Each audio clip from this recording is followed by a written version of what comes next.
বঙ্গোপসাগরে টেকনাফের শাহপুরীর দ্বীপে জেলে আবুল কালামের মালিকানাধীন এফবি দ্বীপ ট্রলারে একটানে প্রায় ১০০ মণ ইলিশ ধরা পড়েছে, যার আনুমানিক বাজার মূল্য ৩৩ লাখ টাকা। প্রতিটি ইলিশের ওজন ৫০০ গ্রাম থেকে ১ কেজির বেশি। রবিবার মাছগুলো শাহপুরীর দ্বীপ জেটি ঘাটে নিয়ে আসা হয় এবং নিলামের মাধ্যমে বিক্রি করা হয়।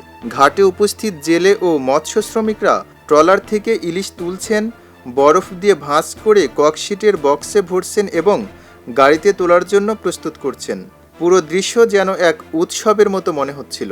জেলে নুরুল ইসলাম মাঝি জানান, ২ দিন আগে শুক্রবার সকালে ১৫ জন জেলে নিয়ে তারা সেন্ট মার্টিন সংলগ্ন সাগরে মাছ ধরতে গিয়েছিলেন।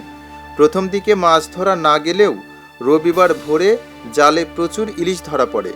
পরে মাছ ব্যবসায়ী ফারুকের কাছে ইলিশ মাছগুলো ৩৩ লাখ টাকায় বিক্রি করা হয়।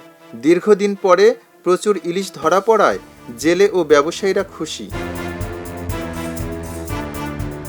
শাহপুরীর দ্বীপ ক্ষুদ্র মৎস্য সমিতির সভাপতি আব্দুল গনি বলেন, দীর্ঘ সময় ধরে জেলেদের জালে ইলিশ কম ধরা পড়ায় জেলেরা অর্থনৈতিকভাবে সমস্যায় পড়েছিল। টেকনাফ উপজেলার মৎস্য কর্মকর্তার প্রতিনিধি শহীদুল আলম জানান, ইলিশের প্রজনন বৃদ্ধির জন্য সরকার ৬৫ দিন মাছ ধরা ও বিপণনে নিষেধাজ্ঞা জারি করে। নিষেধাজ্ঞার কারণে ইলিশের সংখ্যা ও আকৃতি বেড়েছে, ফলে এখন জেলেরা ইলিশ বিক্রি করে আর্থিক স্বাবলম্বী হচ্ছেন এবং জেলে পল্লীর অর্থনৈতিক সমস্যাও কমছে। খবরের কাগজ, নিখাত, নির্ভীক, নিরপেক্ষ।